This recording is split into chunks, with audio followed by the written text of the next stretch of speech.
Good. Well, morena everybody. Welcome to the first EER meeting of the year.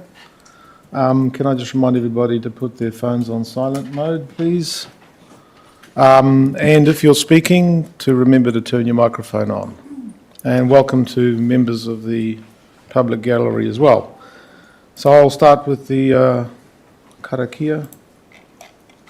Whakataka te hau ki te uru, whakataka te hau ki te tonga, kia makina kina ki utu, kia mataratara ki tai, e hi ake ana te atakura, he tio, he huka, he hauhu, ti he moriora. So we expect that today's meetings will be fairly straightforward. There are 3 papers that are being presented. The monthly climate change update. We're receiving a report and approving some corrections, so it should be fairly straightforward. The resource management submission to the amendment bill, and then the Eastern Bay Plenty Spatial plan. Would you like me to speak louder then? Okay, meeting notices, live streaming. Council and Standing Committee meetings are live streamed on Council's website and YouTube channel.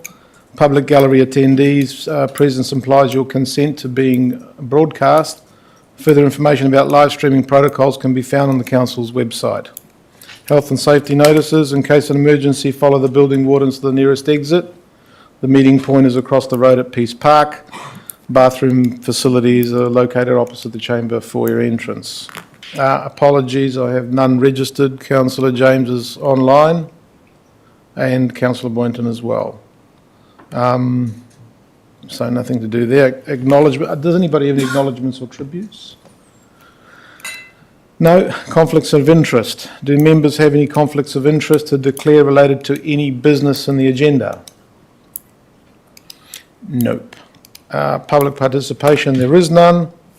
We've got confirmation of minutes on page 8 of the agenda. We got these 3 papers and then we go into a public excluded mode. So I think that because we've got Deputy Mayor who has to go to a funeral, we'll try and push through and we'll just switch over at the appropriate time. So confirmation of minutes, page 8.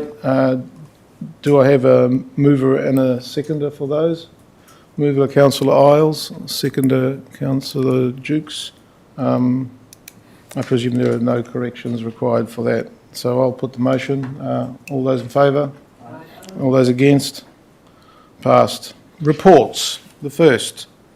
6 monthly climate change update. I guess Elaine will be speaking to it, or one of the girls.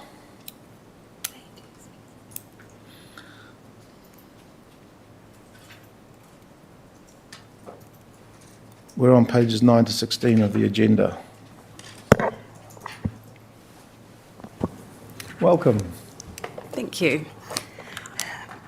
Morena everyone. It is a pleasure this morning to bring to you the first 6 monthly climate change update, the first report for our new climate strategy. So this report was prepared by Georgia and it covers the period of July to December 2024. So the purpose of the report is to update you on the progress of the targets and actions outlined in the Council's climate change strategy. You'll note that the report is in a new and simplified format and uses best practice standards. It reports on the 3 goals outlined in the strategy, highlighting what we've completed, our future focus and potential. Secondly, you'll note that the report also brings to your attention on the need to correct an emissions target in the climate change pathway, which was incorrectly stated. I will now hand over to Georgia, who can provide more detail on the report. So we have had a range of teams and people feed into this report, which is awesome to build the momentum and buy-in into the new strategy. I just wanted to highlight a couple of actions for you guys. So the first is the climate change workshops, which have been hosted and they've been really successful and interactive. We're also making good progress on the decarbonisation plan, which is aiming to link the targets we set in the strategy and how we're actually going to achieve them over the long term. The error in the council passed targets was discovered while working on this decarbonisation plan, and we believe it was just a simple typo.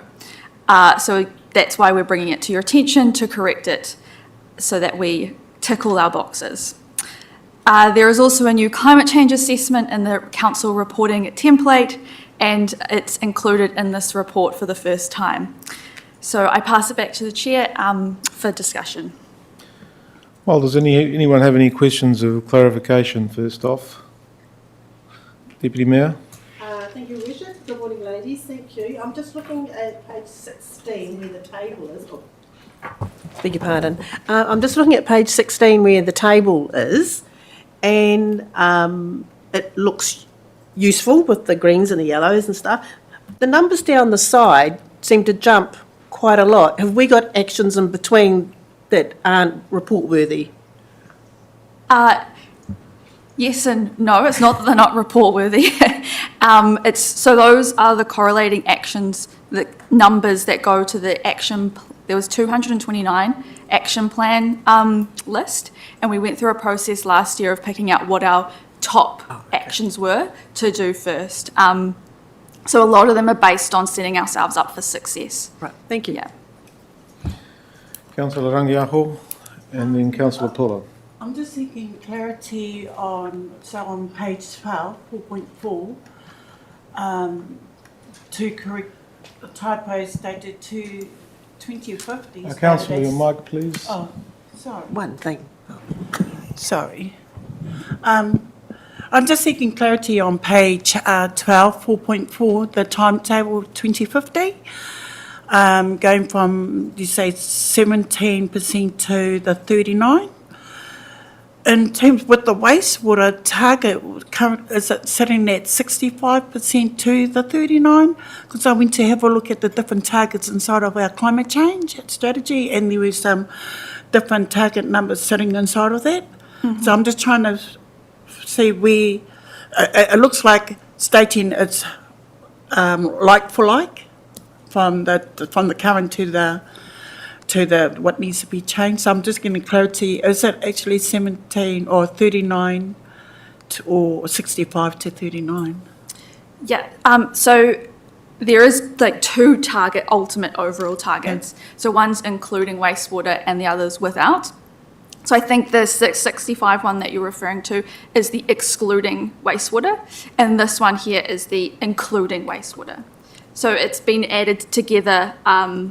In this one, the wastewater target's been added in to the 65, so then that balances out at the 39. Okay. Yeah. Thank you. Councillor Pula. Thank you, Mr Chair. Morning, ladies. Under 4.2, Goal 2, you talk about revising the vehicle policy. Are you thinking about other than electric for vehicles? I just feel that, get the understanding that maybe electric's not the answer. So we're going to work through a whole plan this year around what we're going to do. So for some working teams, electric is better for them because of the distance they travel. For others, hybrid or diesel is better. So we're going to look at it on a team-by-team basis. Thank you. Councillor Dennis. 4.2.1, I'm obviously a little bit confused here, but it says the sixth bullet point, installing a pool cover on the outdoor pool Fontaine Aqua Centre. I thought we all had a roof over there. I can respond to that, yes, but we do lose a lot of heat, particularly overnight, with the pool not being covered, so we're actually going to make some big energy savings by having that covered. Just one more, Mr Mayor. On 4.4, you've got some figures in the table there. For 2040, it's 29%, and for 2050, it's 39%. Is that a cumulative? Yes. Okay, thank you. Thank you, Mr Mayor. Councillor James. Yeah, good morning. All through the LTP and that, we were constantly getting reminded and told about reducing our FTE numbers. What is the FTE component to implement this policy encompassing the whole I suppose just the whole part of anything to do with this climate change to get all this data. I'm not saying that I'm not being critical, or I'm not saying that it's not necessary. I'd just like to know though what the FTE component is, because to me it looks as though it encompasses a lot of people.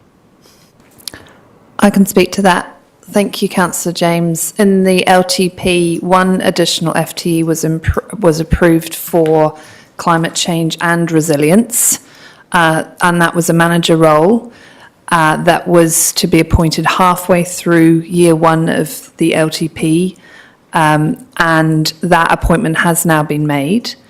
That person will be overseeing both the climate change but also the emergency management portfolio. Could I have a supplementary? Yep. So, how many people are under that management? It's not just one person. It's not just one appointment doing this, carrying out this task, is it? Yeah, so that person will manage a team of 4. The 2 existing emergency management officers, the current strategic projects advisor who is looking after the climate change adaptation project, and Georgia, who's presenting the paper, who is a strategic policy analyst who will be specialising in climate change. So there's no additional FTE other than the manager, it's just a reshuffle. But there's a lot of staff below that tier as well. Someone's doing all this work. Much of the work was underway, but I think the recognition through the LTP was that both the emergency management space and climate change required a higher degree of profile and leadership, which was why the position that was agreed was at that level. There aren't any additional roles further down the organisation. It is just that one FTE that's additional.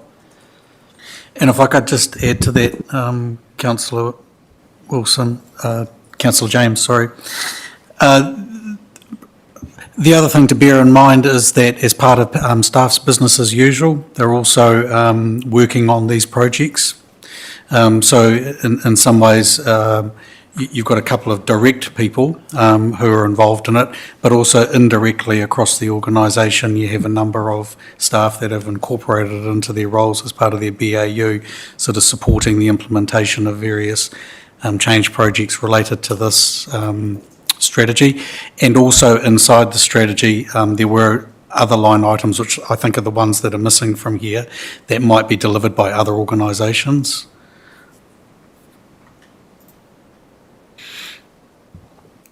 Thank you. Any further questions, Councillor Tenshos? Thank you. Thanks for bringing this report forward. I support the adjusting the target if it's been incorrectly reported. My question was, the targets that we've got, what are they based on? And are they commensurate with the size of the challenge we face in terms of climate change? So I wasn't involved in the target setting process, that was before my time, but I have put a bit of analysing into them. So we based it all on the Climate Change Commission's reduction pathway. So we've split like each of our different areas of work out, like transport, waste, energy, and we've used what the Climate Change Commission has recommended as the best reduction pathway. Which goes out to 2050, which is why there's like some that, you know, it's not the same each 10-year period. So it's quite like there's a lot going on in them, but it's following the best practice, and the decarbonisation plan, which is currently being developed, will bridge that gap between the targets and how we're actually going to achieve them. So there might be some changes in there, but largely it'll try to follow it. Thank you. just to clarify the point about that baseline that we've hit at 39%, which relates to Councillor Dennis's question, that does not include, just to get it clear, the wastewater treatment system. I mean, that's why we've hit a limit. It essentially. does include it. Yeah, this is our overall, the entire organisation, absolutely everything Right, included. but that is the limit. That'll be a limit because there's no way we can solve that problem very easily. I mean, I guess I pointed this out before. I mean, unless you come up with some quite expensive technologies, getting that number down is going to be quite difficult. Yes, so that's why there is that second target set, which is the excluding wastewater, because those are the easier things to target to actually that's right. reduce. Yep. So the decarbonisation plan will focus on that. Can I just also ask, the app that you refer to on page 12, is that, the one that Jeff Farrell gave us a glimpse of a while ago? Is that the same app that we're talking about? Yes. Oh, okay, thanks. Councillor Puller? Thank you, Your Worship. Ladies, just one other question, and our Mayor just touched on it briefly. In all this consideration, where does affordability fit in a rating of importance, I suppose, because that's climate change is a must, but it also costs a lot of money. So how do we deal with that? From my experience, climate change solutions generally result in more efficient processes, so therefore it's usually a cost saving in the long run. So do we forecast that? Do we tell people that's what the outcome is? Absolutely, yeah.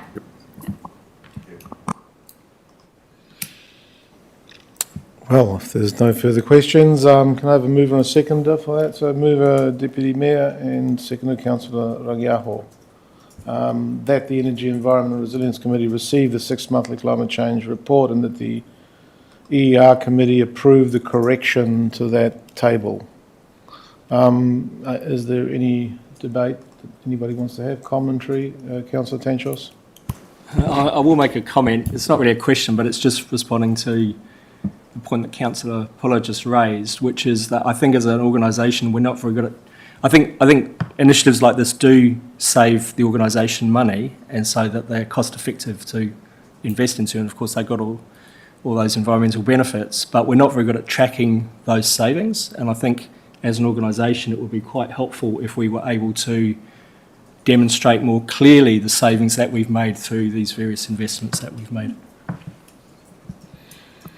And just to add to that, this country has signed up to international agreements to reduce emissions to zero by 2050.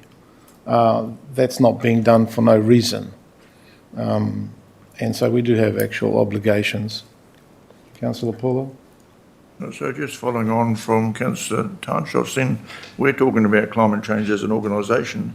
Are we taking it out into the public as a project that they need to follow, or are we just dealing with ourselves?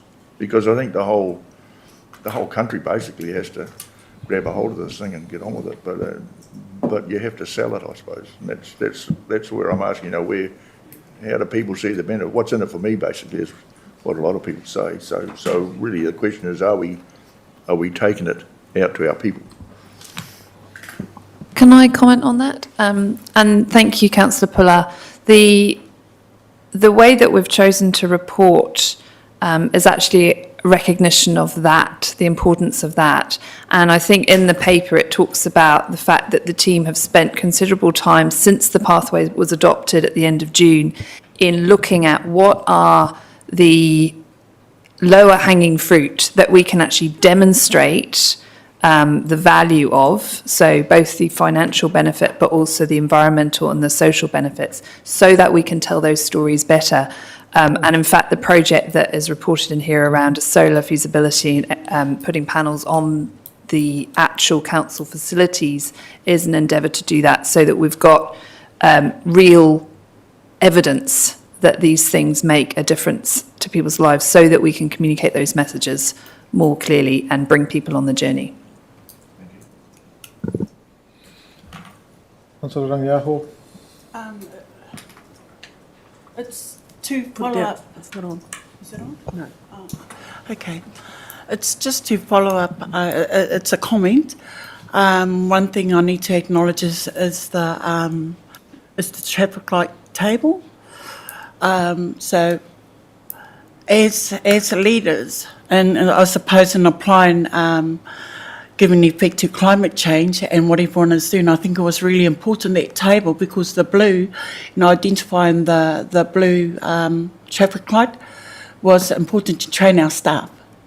That's what it, and when you're going to get inquiries from the public, our staff knows how to respond. So I think that's building our capacity in our staff and within our organisation. I was impressed with the yellow traffic lights inside of that, because a lot of the action was dependent on one task to be completed to activate the next, but it was also identifying there are things that are coming along in the second and the third quarter, and then the other part of it is there are also things out of our control, because it's waiting on the government. So those are really good indicators for me in terms of all the green ones, supporting all the green, but also I suppose that what's really relevant was the inclusion of the three waters around the ones down at the last three items, which is why I'm satisfied to support this thing, that all three goals of the climate change strategy pathway has now been applied, and that can be shown on the table that's been presented before us. So yeah. It's just a comment on that. Nice formatting of the whole report too, change. So thank you. Thank you. Yeah, I'll just chip in that at one of the mayoral forums, the chief executive of the Climate Change Commission was there, and she emphasised, Joe Hendy, I think, she emphasised the need for public education in this space, and that's built into this report. But, everybody's got to act. The situation is pretty dire. New data's coming out all the time, but, we all have to do something. I think it's clear what needs to be done. But education is a crucial component of it. So if there's no more discussion, I will put the motion. All those in favour of those two recommendations there, say aye. And all those against? None. Passed. So we're now on the item. Oh yeah. We're on section 8.2, pages 17 to 32 of the agenda. Submission on the resource management amendment bill. I don't know if any of the members had a chance to look the bill over. The Act itself is huge, but the objectives of the bill seem quite reasonable. I guess all of us get a barrage of complaints from the public about consenting, and so any sort of efforts to streamline that process would be great. Always bearing in mind that without the environment, we can't do anything. So we need to keep the environment protected. So I'll hand it over to you, Mike. Thank you. Morena koto. First of all, look, apologies despite what the Mayor has said. I feel like we're reducing ourselves to the endless detail of the RMA, which is a bit of a descent from climate change, but here we go. It is worthwhile, I guess, stressing where this proposal sits. It sits smack bang in the middle of a whole tranche of proposals that the government has for resource management. First, of course, was around the fast track consenting.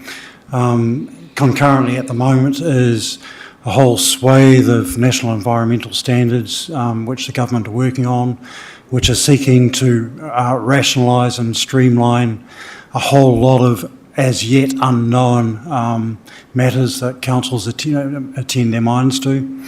And then before the end of this calendar year, the government are committed to introducing an entirely new version of the RMA. So in the light of that, these amendments are at best interim, and one would assume will carry over into whatever version of the Act eventually comes out. Probably the most significant part of this Act, or this amendment bill for the government, are the parts around timber and infrastructure, and it's part of the drive of government, as the Prime Minister is always saying, for encouraging growth, growth, growth, and that's really what this is about. The rest of it are tidy-ups, which, from the reading of it, come largely from industry. And going through it, we have expressed support for a lot of what is proposed, ambivalence about some of it, and concerns about certainly more about the detail of the consent processes. Unfortunately, the reality of tinkering with any act, and particularly something as complex as the RMA, is that invariably you end up adding a higher level of uncertainty rather than less. And that is pretty well what a lot of these proposals achieve. However, the thought and thinking behind it is appreciated, and certainly the matters relating to streamlining the timber and infrastructure without going into the motivation for that. But yeah, we support those with some minor changes. So happy to take questions. I might start with one. How long did we have to respond to this? Came out just before Christmas, and we had to respond just recently.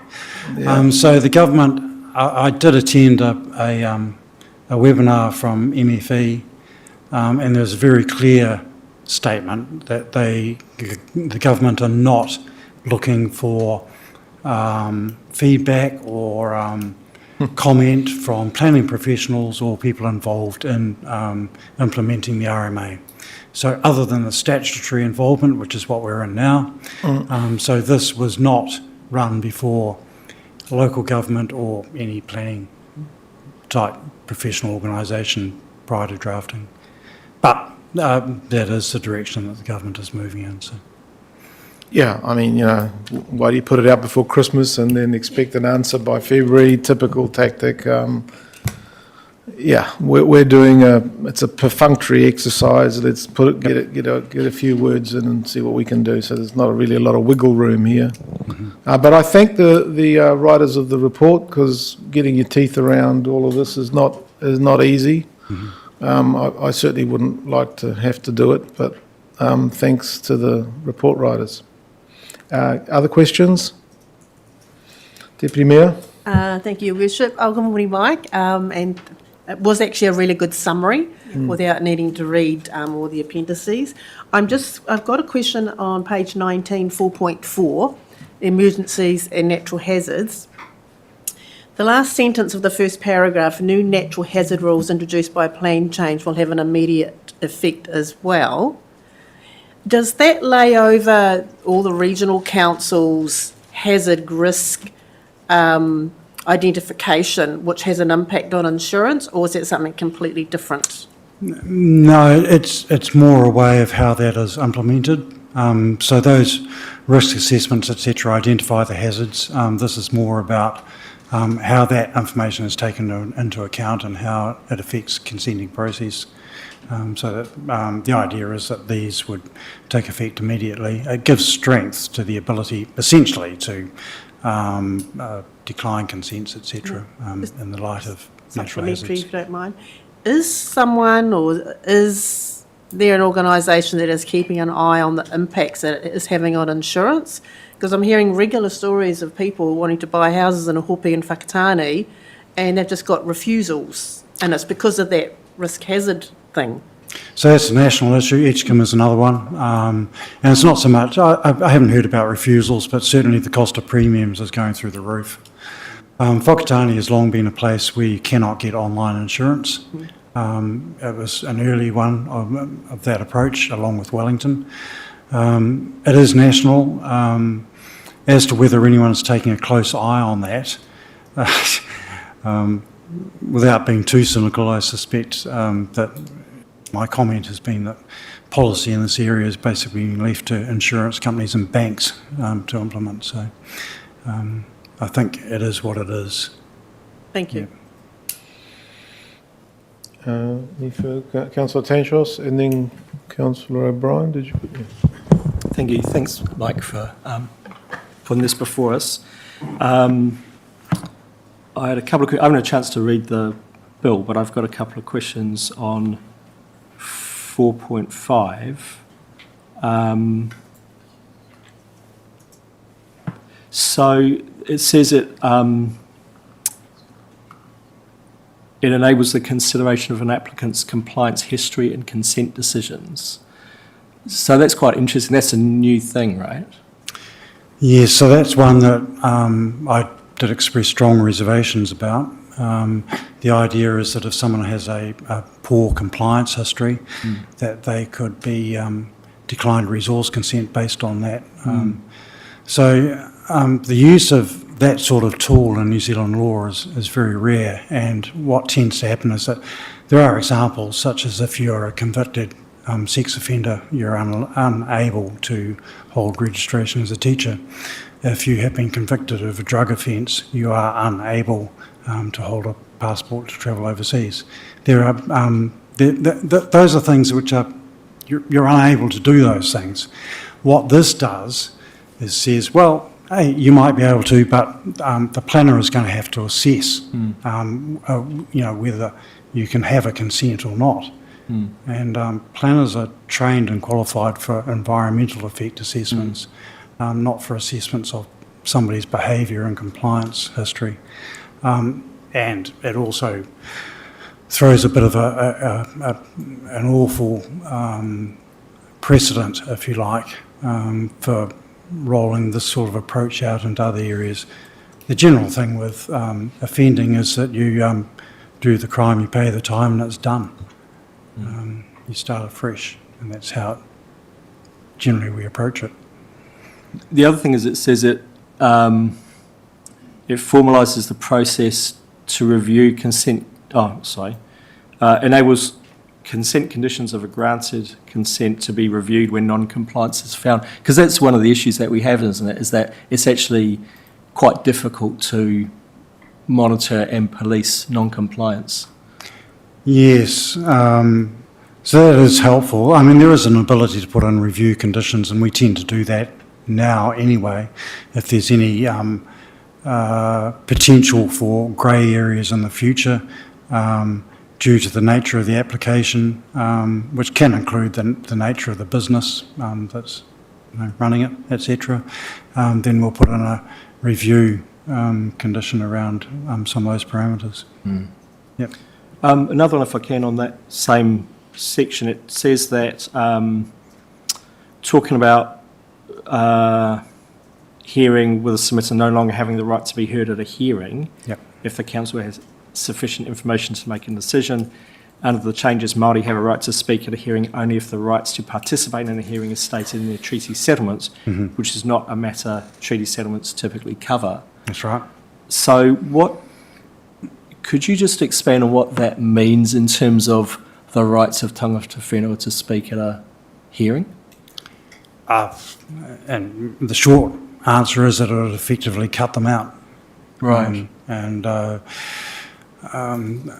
But not only tangata whenua, but anybody who is an affected person. So it leaves it up to the consent authority to say, no, we consider that it's all been dealt with, and proceed without a hearing.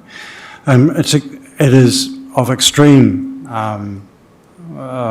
concern regarding tangata whenua because you're then relying on the consent authority to effectively assess the cultural effect when they're not qualified in any way to do that. Aside from the fact that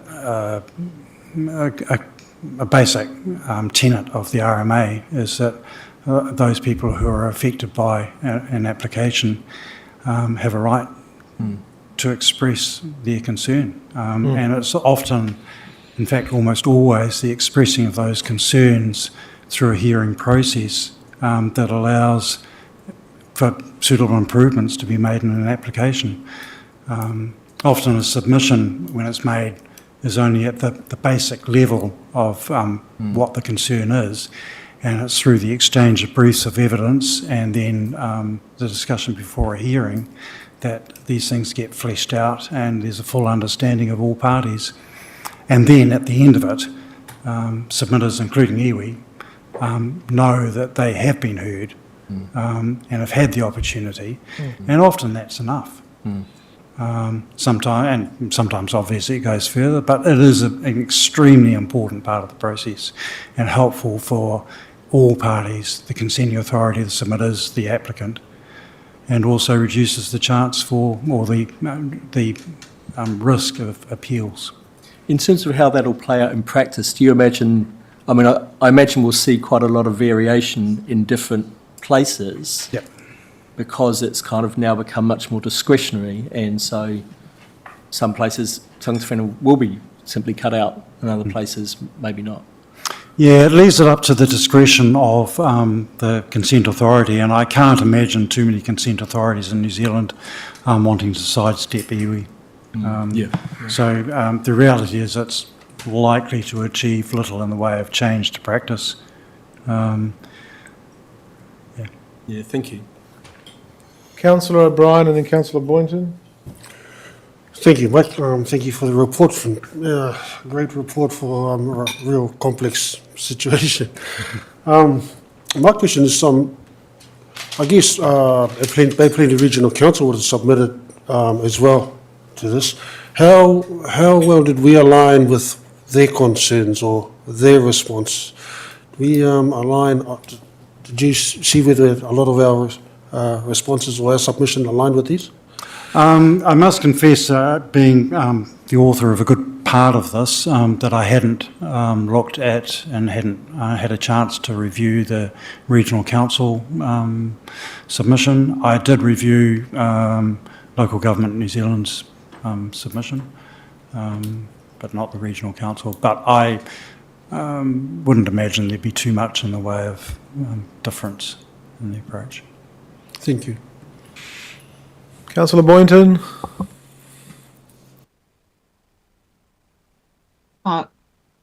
Kia ora koutou. Thank you for the report, and my partai really is just following on from Councillor Tinchas, and just wanting to ask, with those significant changes that may impact on iwi and Māori being able to participate in that process, do you think that would cause further costs on the council where there may be appeals or litigation taken to the consenting agency, against the consenting agency? That's always the risk when you make these sorts of decisions, which is part of the reason why I suggested that it's probably not going to happen. I can't imagine consent authorities leaping into the fray to, avoid hearings.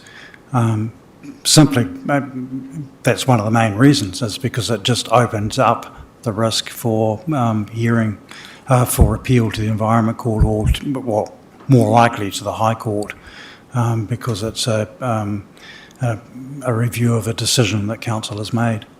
And the last thing any council really wants to do is, have to trudge before the High Court to defend its decision to not hold a hearing. A supplementary, thank you for that. I suppose that also just follows on that, do you believe that would also damage the relationships that we have within Aotearoa of the 8 iwi, some of those who have settled, those who haven't, and would that flow on to other collaborative projects that we're currently involved with? If we chose to avoid going to a hearing, yes, I have absolutely no doubt that that would damage relationships and would flow on to other things as well. It's one of the huge risks with this sort of approach. Thank you. Mike, you've been doing what you do for quite a while. You're an expert at it. On the first part of that bill where it talks about general policy statements of the things that this bill seeks to achieve in terms of streamlining processes and cutting red tape, do you really think that it's going to have a significant impact on facilitating development when you consider it alongside maybe one of the biggest impediments to development, which is, especially in the housing area, is the cost of building, which is, I mean, this seems to me like maybe I'm only guessing, but it might only be a really minor aspect of it when you look at how much it costs to build. What are your views on that? I'm an eternal cynic. Look, it is only tinkering with the edges. It's and that's why I said at the start, at best this is an interim arrangement. There are the proposals around timber and infrastructure which have the potential, but even then, they've gone for a time life of 35 years for infrastructure. I don't think anyone in government actually realises that a land use consent does not have a time limit. So it's actually a reduction. It's not an increase. So will it have any great effect? No, I don't think so. I think we'll be waiting to see what comes out of the government proposals at the end of this year for replacing the RMA. Okay, thank you, Mike. Any further questions before I ask for a mover and a seconder for those two recommendations? Mover Councillor Puller, seconded Deputy Mayor, that the Environment, Energy and Resilience Committee receive the report and that we grant retrospective approval for the Council's submission on the RMA. Are there any comments, any debate? No? All those in favour? Oops.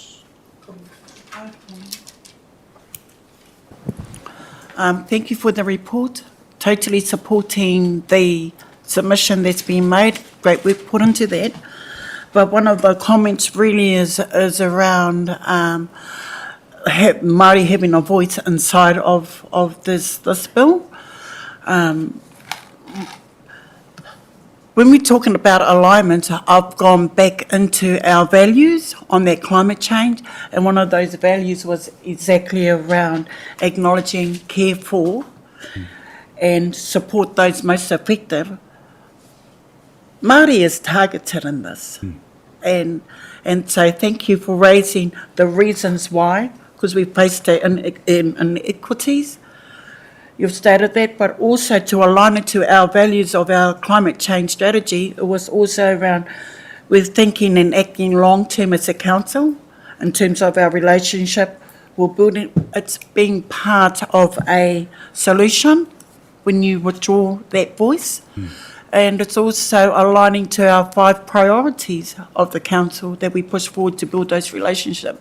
So I'm just going to say it's a great work, and thank you for putting that together for us as a council that we all support.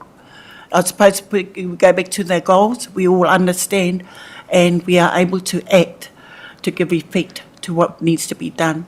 So ngā mihi atu ki a koutou. Yep. Councillor Boynton. Yes, I just also want to follow on from Councillor Rangiaho's comments in regards to the impact on Māori and our relationships with this legislation, and that there is a raft of legislations currently at the moment that specifically is targeting Māori. The impact of it isn't just on Māori, but also the wider community and the relationships that we have, as identified before, with other projects that the council is involved with. And for me personally, it is of grave concern, the potential for a quite a deep breakdown in the relationships that we have, but also to the economic benefits of the relationships that we have with our iwi currently at the moment. So I just wanted to highlight in my comments the concerns of those parts of the bill that directly impact and target Māori. Kia ora. Thank you, Councillor Boynton. Given that we don't really have many hearings, that's my understanding from what I read, shutting people out of it, Maori or non-Maori, doesn't seem to really serve much of a purpose. It's fairly pedantic, isn't it? So it was a point that I raised, when you go Yeah, back that's through the national statistics, less than 2% of consents are actually notified, and of those, less than half actually go to a hearing, so you're looking at less than 1% of... Yep. Yep. So you have to question, what what is being achieved here. And the same sort of stats apply to this district. Thank you, Mike. If there's no further comments, I'll put the motion. All those in favour? Oh, sorry, are you... It's probably just in response where it says where you commented on Māori and non-Māori, but this is actually quite specific and it has targeted Māori inside of this particular bill. It doesn't target any other ethnicity group, but it is targeting Māori. We know the effects will be on all other, on our wider community, but I'm just saying that the submission has been placed on what it's sitting inside of the bill. So I just wanted to make that comment. Yeah, I guess my point was that it was the whole thing was pointless, really. Yeah. But anyway, Councillor Tanchos? Thank you. Yeah, I agree with the comments just being made, and I just wanted to really just respond to Councillor Boynton and Councillor Rangiaho, that we clearly are seeing an attack on Māori at a national level. There's no question of that. And I think it's the same in our discussion of the Treaty Principles Bill, which is unlikely to pass, but even if it were, for me, the relationships that we build with tangata whenua in our district are not based on government legislation, actually, although they reinforce it, but they're based on our desire to have a genuine, authentic relationship. And I think whatever legislation comes down the pipeline, that intention will remain. So, Just to respond to that, and I think that's why it's great when we return to the values of our strategy. We have 8 values sitting inside of our strategy, and it ticks those boxes, and so we're aligning the submission, and that upholds the integrity that we as a council have made. So I'm just alerting that we're actually aligning to our own strategies and our values. Okay, thank you for that. I'll put the motions that we receive the report and grant respective permission. All those in favour? Against? Next report, Eastern Bay of Plenty Spatial Project Update. Refer to pages 33 to 61 of the public agenda, and I guess David will be speaking to it. Thank you, David. I am. Thank you very much, and good morning. This is the regular update report on where we are at with our spatial plan project. Obviously, over the Christmas period, not a lot has happened, but prior to Christmas and now this side of Christmas, there's a lot happening. So we have completed the initial engagement process, which was sort of October, November, and the governance group have met a couple of times since then to consider, or both hear from some submitters, and I guess to get some feedback from that group on the direction that we should be following from here on. Meetings of the governance group have been increased to monthly. We're hitting that period now where we really need to sort of rack it up to get to an end before July, August this year. So the project team itself has been doing a lot of the final technical work, and that's all to be completed by the end of February. And that includes a preferred scenario. So you might remember when we went back out the first time round, there were 3 options, and they were quite different options quite deliberately. We've had a lot of feedback to that. We're preparing a preferred scenario, which we will come to you with in a couple of months' time. Again, there is proposed another round of consultation on that scenario before it's brought to you for some finalisation. In the report, there is a summary of that engagement process and the key themes that came out from it. You may have had a look through that. To me, it's a typical response to a planning exercise where you get feedback on everything that you probably expected you would, and that in itself only takes you so far, I think, in terms of the next phase and the direction that it will lead to. I just wanted to comment as well that while the spatial plan is, I guess, getting to that point of we're trying to finalise it, what is also kicking off within Laney's team is our local growth strategy work. And so that is essentially our part of implementing what will come out of the spatial plan at that lower level. Its aim is to also align a number of work streams we have underway, not just necessarily the planning component and the spatial plan aspect, but the infrastructure work to support that as well, and a number of other bits of work. So you'll start, I think, seeing, well, the spatial plan will continue for this time of yours around the table for this triennium, but you'll also start seeing some of that local growth work coming through. So, happy to answer any questions.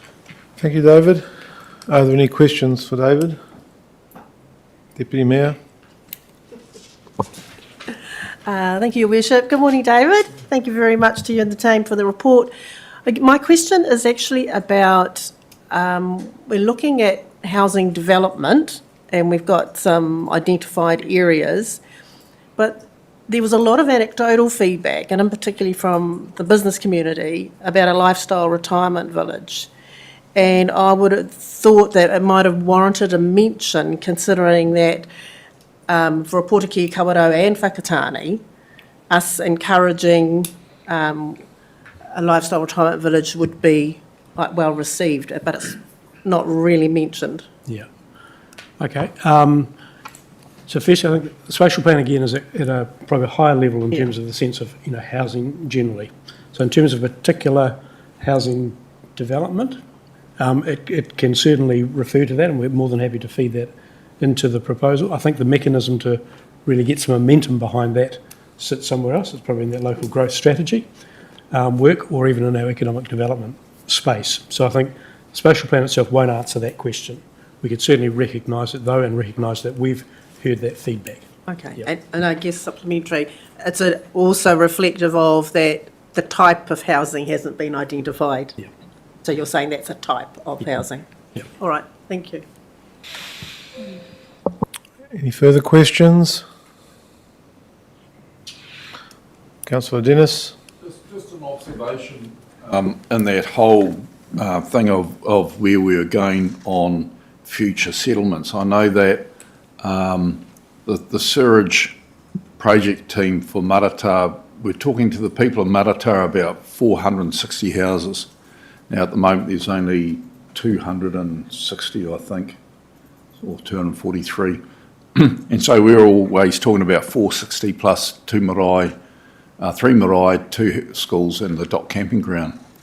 So when we went out there and told them that we were looking at 1,500 houses, that was a little bit of a surprise to us in the Maratā Sewerage Group.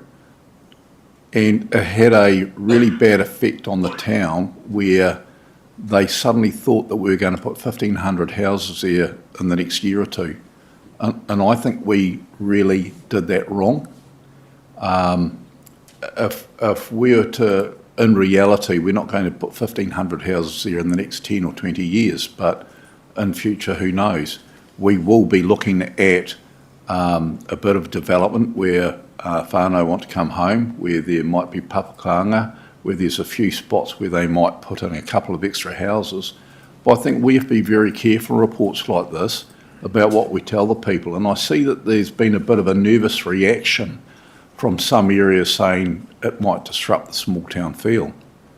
But I think that part of the spatial plan work should have been of a progressive growth in some housing areas like Maratā or wherever, but done in a way which doesn't affect the small town feel. And I think we really mucked that up, sorry. And then at the end in December to then go back and say, no, we're looking at another spot, Awakiri, for future growth.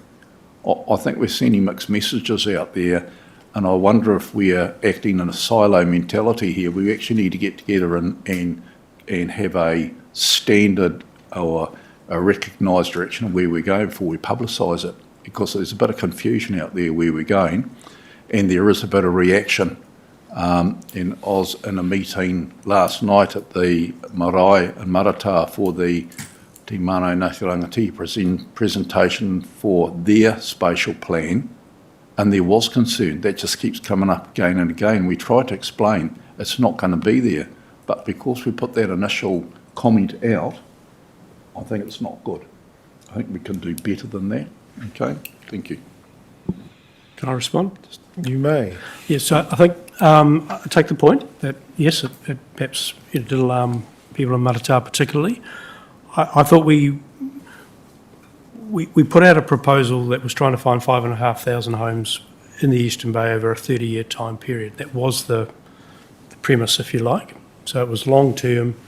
It was, if you like, high level in terms of potential development areas. So Marata was identified as a potential growth area over time. I take your point around the way that's been, perhaps was told and was received, and that it seemed to be a more short-term, this is what we're going to do next week type of argument. It was never intended to be that. What it has done, and I think it's a healthy debate to start, is what is the future for Marata, or whatever the township is. Because I think with the wastewater proposal out there, this conversation was always going to happen. My worry for the last couple of years is that we haven't had that conversation about the change impact that a wastewater scheme might have on a community, and we're now starting to have that. So apologies if it has upset people, and that we need to now do some work to try and calm that a bit, but I think it's opened up a healthy debate, and I think that's, in the long term, that's the good outcome that we'll get from it.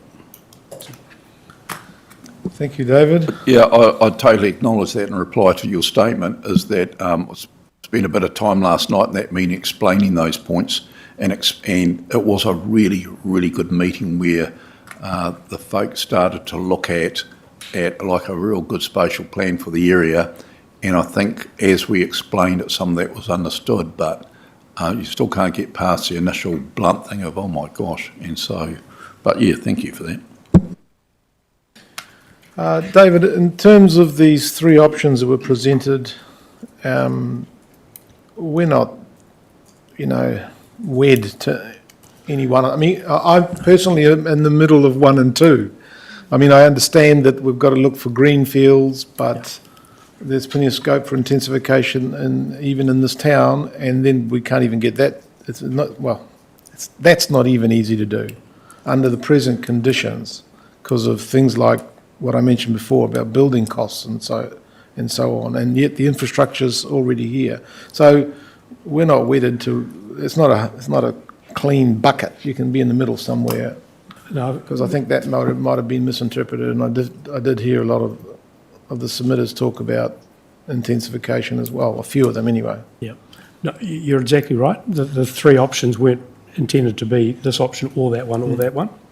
They were just quite different approaches to how growth could occur, and they were deliberately so, to try and, I guess, invoke a response, to what do you feel about rural spread or sprawl versus intensification versus we don't do much of anything. To me, the three options were more about how active we are in the planning for our future growth than they were about any particular pattern of development that might arise. So, and we got a lot of feedback on it, exactly as you'd expect. So the scenario we're now trying to put together is probably that combination that you would naturally think would fall out of that work. So you'll see that shortly. So is there a potential to put a gate just west of Marata so that the Westerners can't come this way and we can... A wall! Good idea. Any further questions for David? No? Can I have a mover and a seconder then for receiving your report? Yes, mover, Councillor Rangiao. Seconder, please. Councillor Tanchos. Any comments? I guess I've got one comment. I wish that we actually get this document done on time. We've indicated to everybody that we'll have it done by mid-year. That's correct, a draft, right, a complete draft that still can be refined. The idea is to bring it to you for, Yeah. stamping in August. That's the deadline. So, yeah. Is this plan substantially different to the growth strategy that we've got on our website that's 15 years old? In terms of the blobs of where things could potentially... Different blob. Those blobs, from memory, tend to be more in and around Whakatane, in terms of where Whakatane Township could or would expand to. I think this has taken more, it's certainly taken an Eastern Bay approach to things, and has obviously introduced the idea of particularly Awakiri as a possible growth node, dare I say it, Manatau, as well as an Portuguese. So, it's more higher level, definitely, but we don't lose that other work that's occurred in those other growth strategies either. Yeah. All right. I'll put the motion. All those in favour? Against? Passed. Thank you very much. That's the end of the 3 reports, and we are ready to, I think we'll push on. Yeah, mover, seconder. We're now in public excluded. Thank you, members of the public. You're going to switch over. Pardon? Councillor Isles seconded it.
Okay, restating those resolutions 1 to 2, that the Environment, Energy and Resilience Committee receives the Eastern Bay of Plenty Regional Deal Proposal Paper, and 2, that the Environment, Energy and Resilience Committee confirms that the paper be released to the public on the Chief Executive's approval.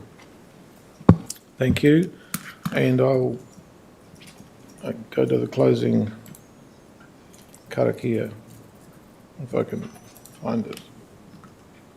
Yep. All right. Kua mutu o mātu mahi mō tēnei wā, mana akitia mai mātu katoa o mātu hoa o mātu whānau, ai ki te aorangi. Thank you, everybody. That was a really helpful discussion.